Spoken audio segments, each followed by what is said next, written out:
ತಕ್ಷಣ ನನಗೆ ಮನಸ್ಸಿನ ಒಂದು ಸ್ಮರಣಕೋಶ ಉದ್ದೀಪನಗಳು. ಏನಂತ ಹೇಳಿದರೆ, ನಾನು ಒಂದಾನೊಂದು ಕಾಲದಲ್ಲಿ ನಮ್ಮಲ್ಲಿ ಸಂಬಳದಾರ ಅಂತ ಹೇಳ್ತಿದ್ದೆ. ಅವನು ಈ ತಿರಿ ಕಟ್ಟುವ ಟೈಮ್ನಲ್ಲೆಲ್ಲ ಕೆಳಗೆ ಕೂತ್ಕೊಂಡು ಹಿಡಿ ಈ ಸೂಡಿ ಇತ್ತಲ್ಲ, ಭತ್ತ ಸೂಡಿ ತೆಗೆದು ಬಿಸಾಡುವಂಥದ್ದು, ಅದು ಆಟವೂ ಹೌದು, ಆದರೆ ಅದು ಕೃಷಿ ಪ್ರಾಧಾನ್ಯ ವ್ಯವಸ್ಥೆಯಲ್ಲಿ ಮುಖ್ಯವಾದ ಅಂಗವೂ ಹೌದು. ಇದು ನನಗೆ ಏನು ಸಾಂಕೇತಿಕವಾಗಿ ನನ್ನನ್ನು ಉದ್ದೀಪನಗೊಳಿಸ್ತದೆ ನಿಮ್ಗೆ ಹೇಳಬೇಕಂತ ಬಯಸ್ತಾ ಇದ್ದೆ ನಾನು ಈ ಸಂದರ್ಭದಲ್ಲಿ. ಅಂದರೆ ಈ ಜಗತ್ತು ಎನ್ನುವಂಥದ್ದು, ಈ ಸಂಘಟನೆ ಎನ್ನುವಂಥದ್ದು ನಮ್ಮ ತಿರಿಯ ರೂಪದಲ್ಲಿ. ಯಾಕೆ ಅಂತ ಹೇಳಿದರೆ, ಈ ತಿರಿ ಬೂಡ ನೋಡಿ, ಆಮೇಲೆ ನಾವು ಮೊದಲು ಸಗಣಿ ಸಾರಿಸಿ ಇದೆಲ್ಲ ಮಾಡಿ ಅದಕ್ಕೆ ಕೀಟ ಬಾಧೆಗಳು ಬಾರದಿದ್ದ ಹಾಗೆ ಎಲ್ಲ ಒಂದು ಎಚ್ಚರಿಕೆಯನ್ನು ವಹಿಸಿ ತಿರಿ ಕಟ್ತಾ ಹೋಗ್ತೇವೆ. ಯಾಕಂದರೆ ಅದು ಧಾನ್ಯ ಸಂಗ್ರಹದ ಕಣಜ.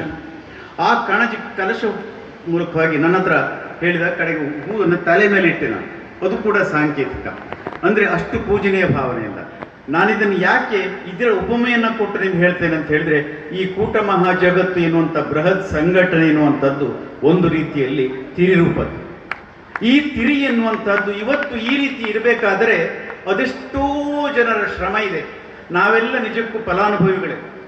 ಕಾಲ ಹೊಂದಿದ್ದಾಗ ನಮ್ಮ ಸುವರ್ಣಹಳ್ಳಿಯರ ಅಧ್ಯಕ್ಷರು ಅಥವಾ ನಮ್ಮ ಜಗದೀಶ್ ಕಾಂತರ ಗೊತ್ತಿಲ್ಲ, ಅಲ್ಲಿ ಕೂಟಬಂಧು ಭವನ ಈ ರೀತಿಯ ಒಂದು ಆಧುನಿಕವಾದಂಥ ರೀತಿಯಲ್ಲಿ ಇರಲಿಲ್ಲ.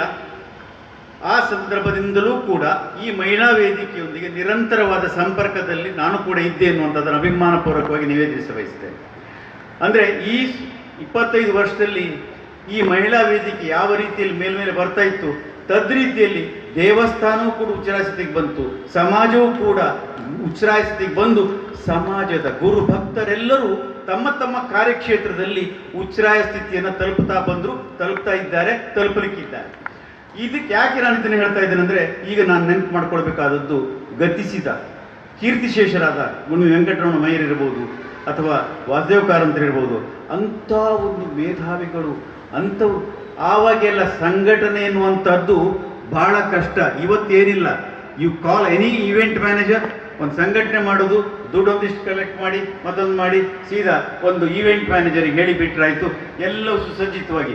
ನೀವು ಮಾತ್ರ ಮರುದಿವಸ ಬೆಳಿಗ್ಗೆ ಎದ್ದು ಪ್ಯಾಂಟು ಶರ್ಟು ಅಥವಾ ನಮ್ಮ ಸಾಂಪ್ರದಾಯಿಕ ಶೈಲಿಯಲ್ಲಿ ಹಾಕ್ಕೊಂಡು ಮುಖ ಪೌಡರ್ಗೆ ಒರೆಸ್ಕೊಂಡು ಎಲ್ಲ ಮಾಡಿ ಚಂದದಲ್ಲಿ ಬರ್ಬೋದು ಲವಲವಿಕೆಯಿಂದ. ಆ ಸಂದರ್ಭದಲ್ಲಿ ತಿರಿಯ ಅಡಿಪಾಯವೇ ನಮ್ಮ ಹಿರಿಯರು ಅಂತ ತಿಳ್ಕೊಳ್ಳಿ.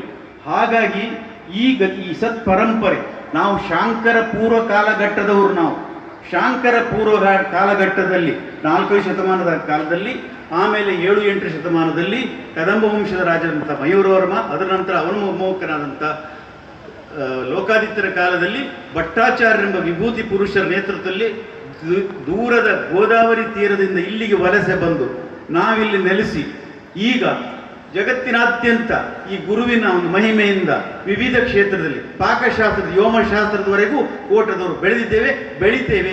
ಇದಕ್ಕೆಲ್ಲ ಕಾರಣ ಇದರ ಹಿಂದೆ ಮಾತೃ ಪ್ರಧಾನ, ನಮ್ಮ ಪುರುಷ ಪ್ರಧಾನ ವ್ಯವಸ್ಥೆ ಆದರೂ ಕೂಡ ಸ್ತ್ರೀ ಶಕ್ತಿ ಅಷ್ಟೇ ಮುಖ್ಯ ಎನ್ನುವುದನ್ನು ಒತ್ತು ಕೊಟ್ಟು ಹೇಳ್ತಾ, ಮಾತೃ ಪ್ರಧಾನ ಇರಲಿ ಪುರುಷ ಪ್ರಧಾನ ಇರಲಿ, ಗಂಡಿರಲಿ ಹೆಣ್ಣಿರಲಿ, ಲಿಂಗಪಾರ, equality is different, equality and equity ಇವೆರಡು, ಸಮತೆ ಹಾಗೂ ಸಮಾನತೆ ಎರಡು ಸಮ ಪ್ರಮಾಣದಲ್ಲಿದ್ದು, ಮುಂದಿನ ದಿನಗಳಲ್ಲಿ ನಿಮ್ಮ ಈ ವೇದಿಕೆ ಈ ರೀತಿ ಏನು ಪರಂಪರೆಯನ್ನು ಹಾಕೊಂಡು ಬಂದಿದ್ದೇವೆ ನಾವೆಲ್ಲರೂ ಕೂಡ, ಮುಂದೆಯೂ ಕೂಡ ಕಾರ್ಯಕ್ರಮ ತುಂಬ ಉದ್ದ ಇದೆ, ನಾನು ಹೆಚ್ಚು ಹೇಳಲಿಕ್ಕೆ ಹೋಗುವುದಿಲ್ಲ.